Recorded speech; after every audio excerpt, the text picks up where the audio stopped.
बॉलीवुड में कई ऐसी एक्ट्रेसेस हैं जो फिल्म इंडस्ट्री से ताल्लुक न रखते हुए भी अपने हुनर और मेहनत के दम पर आज शीर्ष पर है।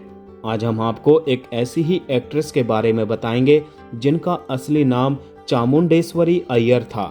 करियर की शुरुआत में उन्हें एक या दो बार नहीं बल्कि कई बार रिजेक्शन झेलना पड़ा, लेकिन इसके बावजूद उन्होंने कभी हार नहीं मानी।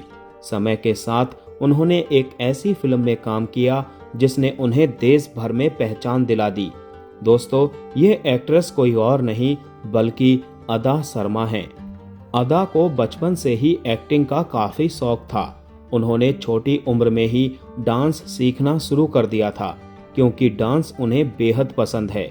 जब वो 10वीं कक्षा में थी तभी उन्होंने एक्टिंग में अपना कैरियर बनाने का मन बना लिया था और इसी कारण उन्होंने पढ़ाई छोड़ने का भी फैसला किया था। हालांकि परिवार के समझाने पर उन्होंने किसी तरह 12वीं तक की पढ़ाई पूरी की।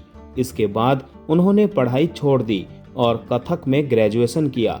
अदा ने बैले, साल्सा और जैज जैसे डांस फॉर्म्स में भी प्रशिक्षण लिया है। अदा की हमेशा से ख्वाहिश थी कि वो फिल्मों में हीरोइन बने।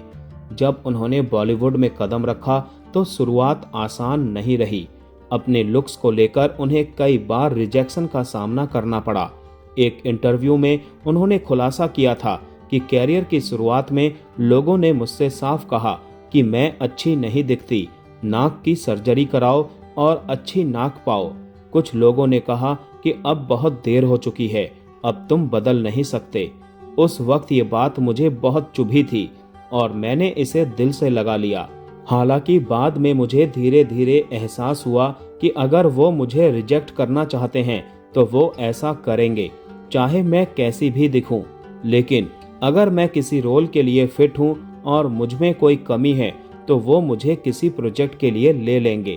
काफी संघर्ष करने के बाद आखिरकार अदा को बॉलीवुड में अपना पहला कदम रखने का मौका मिला 1920 फिल्म से। साल 2008 में आई ये एक हॉरर फिल्म थी। उस वक्त वो सिर्फ 15 साल की थी। इस फिल्म में अदा शर्मा के ऑपोजिट एक्टर रजनीश दुग्गल नजर आए थे। ये उनकी भी डेब्यू फिल्म थी।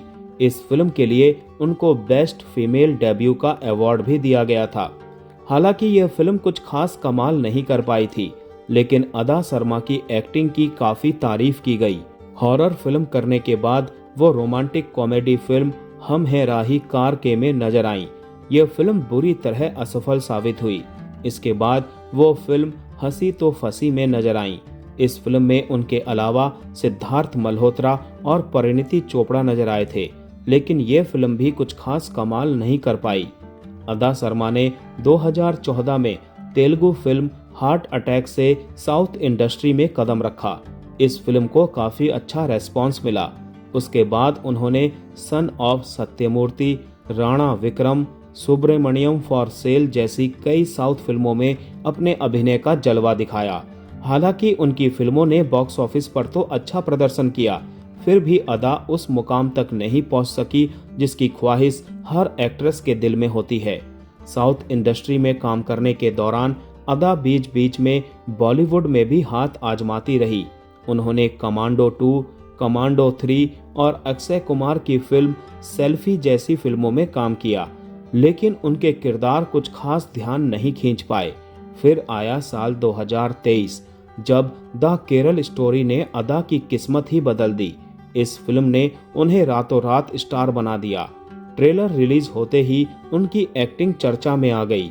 इस फिल्म की रिलीज के बाद आखिरकार 15 साल के संघर्ष के बाद अदा को वो मुकाम मिला जहां आज उनका नाम और एक्टिंग हर किसी के जुबान पर है। फिल्म द केरल स्टोरी की रिलीज के बाद अदा शर्मा को कई मुश्किलों का सामना करना पड़ा। न केवल उनके प्रोफेशनल कैरियर पर बल्कि उनकी पर्सनल लाइफ पर भी इसका गहरा असर पड़ा। उनकी निजी जानकारी जैसे फोन नंबर और अन्य डिटेल्स ऑनलाइन लीक कर दी गई थी। इस वजह से उन्हें कई बार धमकियां भी मिली। इस मामले में अदा शर्मा ने बताया था कि मेरा नंबर एक प्रोस्टिट्यूशन साइट पर लीक कर दिया गया था, वो भी मॉक्ड तस्वीरों और मेरे रेट के साथ। मेरी फिल्म शुक्रवार को रिलीज होनी थी और ठीक एक दिन पहले गुरुवार को ये सब कुछ हुआ। मैंने तुरंत अपना फ़ोन बंद कर दिया और सोशल मीडिया पर अपडेट रहने के लिए अपनी मम्मी का फ़ोन इस्तेमाल कर रही थी। हालांकि मैंने अपना नंबर चेंज नहीं किया था क्योंकि मैं उनकी धमकियों से डरने वाली नहीं थी। अदा शर्मा ने द केरल स्टोरी से पहले डार्क कॉमेडी सीरीज सनफ्लावर में काम किया था, जिसमें उन्होंने एक बार डांसर की भूमिका निभाई थी। इस किरदार को और भी ज्यादा गहराई से समझने के लिए उन्होंने वास्तव में डांस बार में समय बिताया ताकि वो अपने रोल की बारीकियों को ढंग से समझ सके।